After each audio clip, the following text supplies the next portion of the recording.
Estamos de volta para falar sobre CPI do MST, que retoma hoje os trabalhos depois do recesso parlamentar. E os deputados vão ouvir o ex-chefe do Gabinete de Segurança Institucional, General Gonçalves Dias.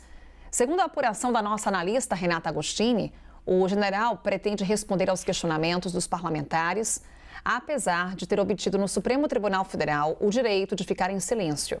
A convocação do ex-ministro foi realizada pelo fato da Agência Brasileira de Inteligência ter sido subordinada ao GSI até março. O ex-ministro deve depor na condição de testemunha para explicar as ações da ABIN no monitoramento de ocupações de terra no início do ano. Antes do depoimento, os parlamentares vão votar requerimentos, entre eles um que pede a prorrogação da comissão por mais 60 dias e outro que convoca o ministro do Desenvolvimento Agrário, Paulo Teixeira, para depor. A comissão começou a funcionar em maio e deveria finalizar os trabalhos em 28 de setembro. Vamos então ao debate. E agora aquela rodada com muita gente aqui. Já dei o meu boa tarde ao Roberto Tardelli e também a Samantha Maier. Vamos agora cumprimentar Vinícius Poit. Tudo bem, Vinícius? Tudo bem, Carol. E também a Gabriela Araújo, aqui desse meu outro lado. Oi. Boa tarde, Gabriela. Tudo bem? Bem, então vamos lá. No dia 24 de julho, relembrando, a defesa de Dias acionou o Supremo, pedindo para que ele não fosse obrigado a depor na CPI. Portanto, que não houvesse uma convocação, e sim um convite. Porque, segundo a defesa de Gonçalves Dias, a convocação para esse depoimento é ilegal, porque não tem uma relação das atribuições de Gonçalves Dias à frente do GSI com o objeto das investigações da CPI do MST. Para a defesa, a exigência em depor aparenta ter uma natureza predominantemente política, com o objetivo de constrangê-lo, especialmente em relação aos atos antidemocráticos ocorridos em 8 de janeiro. Eu vou começar com você, Gabriela. Mais uma vez, boa tarde para você. A gente, quando fala em CPI, sabemos que a CPI é um instrumento político. Está clara a estratégia política nesse depoimento do ex-ministro General Gonçalves Dias? Boa tarde, Carol, Samantha, Tardelli, Poit, todos que estão aqui nos acompanhando hoje. Bom, é isso, né? Acho que você já resumiu bem.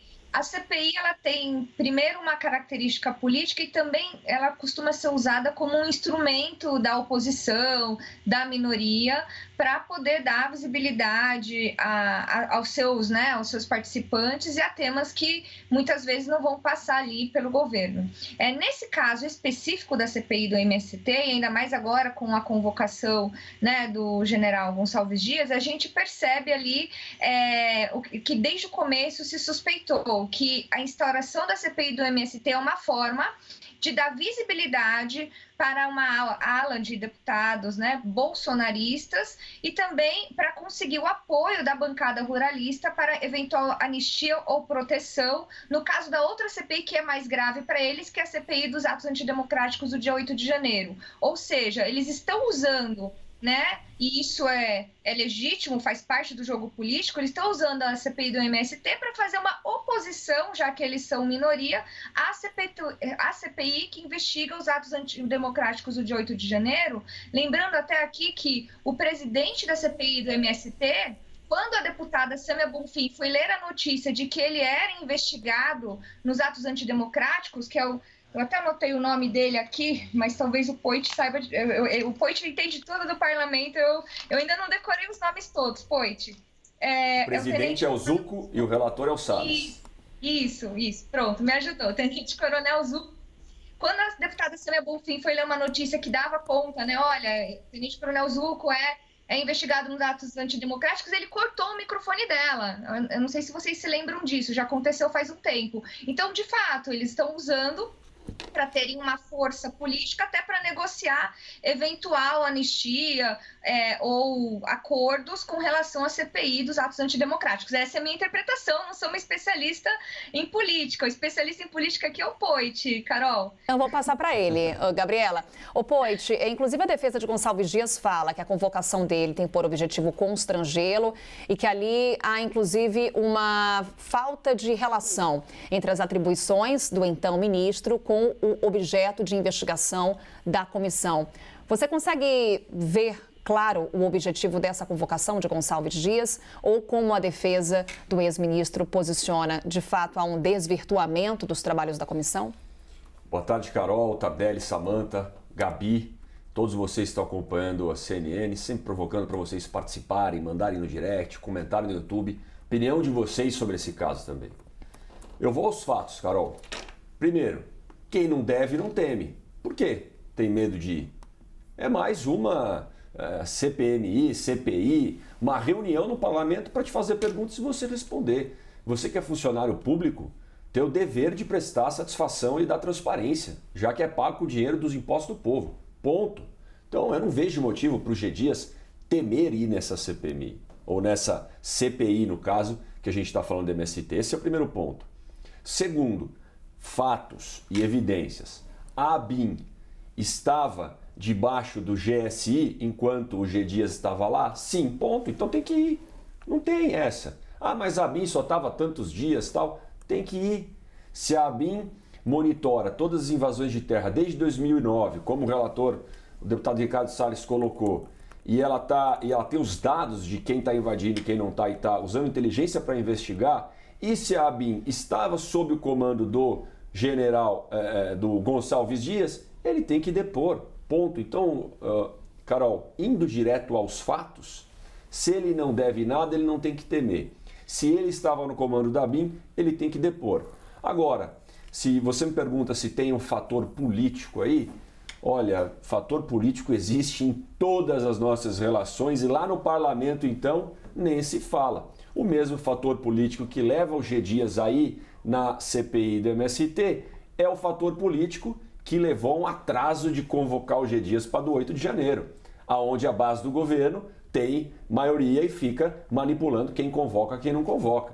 Então, como a Gabi, inclusive, falou muito bem, faz parte do jogo. E se o G. Dias escolheu estar do lado do Lula, se ele escolheu ser responsável pela GSI, tem que jogar, né? Senão aquela velha frase, não quer brincar, não desce pro play, ué. Já está no serviço público, está participando da política, vá lá e preste satisfação. E nas CPIs a gente acompanha, Tardelli, essa guerra de narrativas. E aí você tem a CPMI do 8 de janeiro, em que o governo tenta tomar essa narrativa, e a CPI do MST com a oposição brigando para tomar a narrativa. Recentemente, no último domingo, houve a invasão de uma área da Embrapa, em Petrolina. E o movimento, ao invadir essa área, argumentou que o governo não cumpriu com o que foi acordado com o movimento. Eu te pergunto, esse tipo de episódio, na retomada dos trabalhos da CPI do MST, serve como um combustível para a oposição? Não, o combustível para a oposição é a existência do MST propriamente, já é o combustível mais do que suficiente. O que a gente tem que pensar é o seguinte, a convocação do G. Dias tem qual finalidade? O que ele poderia esclarecer à CPI do MST? Muito pouco. Ou seja, porque ele ficou muito pouco à frente do Gabinete de Segurança Institucional. Praticamente ficou lá coisa de 90 dias, ou menos até. Então, tudo indica que essa CPI, que é uma CPI absolutamente espetacularizada, né, tenha por finalidade fazer uma vizinhança com a CPI do dia 8 de janeiro e tentar constranger o general de alguma forma. Foi por isso que ele buscou no Supremo o direito de não se manifestar acerca dos fatos que não são objeto de análise da CPI do MST. Né? O que ele puder esclarecer do MST, eu acho que vai ser pouca coisa. Se efetivamente for esse o objetivo da sua convocação, o que pessoalmente não acredito. Não haveria necessidade de se convocar alguém que pouco teve à frente da ABIN para poder trazer alguma informação que pudesse mudar o rumo dos ventos, pudesse mudar a história dessa novela absolutamente de baixa inspiração, que é essa CPI do MST, que é a quarta CPI do MST. Ou a quinta. Eu não sei, Gabi, é a quarta ou a quinta CPI do MST? Acho que é a quarta ou quinta, não é? Salvo engano, é a quinta, viu, Tardelli? Salvo engano, então. O que essa CPI do MST teria necessariamente que estabelecer é a relação fundiária no Brasil. Né? Eu penso que não vai fazer isso. Nunca. E essa convocação é mais uma convocação espetacular, mais uma convocação no intuito de lacrar, de desmoralizar, de submeter a pessoa à execração, né? E ele fez bem em buscar no Supremo, falou assim, olha, eu respondo, e ele está se dispondo a responder o que, de fato, é a obrigação dele, ele é um general do Exército, ele teria que fazer isso. Eu não esperaria uma outra atitude de um general, né? Mas que ele responda as perguntas que digam respeito a essa CPMI. Ele não pode servir de escada para ninguém subir, ninguém querer se projetar em cima dele. De novo, mais uma sessão dessas que a gente vai ficar envergonhado ainda um dia de ter passado, de ter assistido. Quinta CPI do MST. Estava correta, Samantha Maier. Vamos lá, então, para uma declaração aqui de Tardelli. Olha, convocar Gonçalves Dias, esse depoimento de Gonçalves Dias é uma tentativa de constrangimento. Você vê dessa forma? Não, Carol, eu não vejo dessa forma. Eu acho que a Gabriela explicou muito bem que é um direito legítimo da oposição montar uma CPI. A necessidade de convocação do ministro G. Dias se dá em razão do quê? Ele era ministro do GSI, a ABIN, que monitora as invasões de terra, está abaixo dele, ou seja, prestava informações para ele. E é inegável que desde que o presidente Lula assumiu, houve um aumento das invasões de terra. E as invasões de terra são crimes, são ilegais. Ninguém aqui é contra uma reforma agrária ou contra um interesse legítimo de acesso das pessoas à terra. Isso é um direito legítimo que é defensável, a gente precisa de uma reforma agrária. Vamos ver qual é a política do governo federal em relação à reforma agrária, porque até agora não veio. Agora, invadir propriedades, isso é crime. Portanto, andou bem a CPI a convocar o ministro G. Dias na qualidade, não de investigado, de testemunha, para que ele apresente como é que foi monitorado esses dados pela BIM,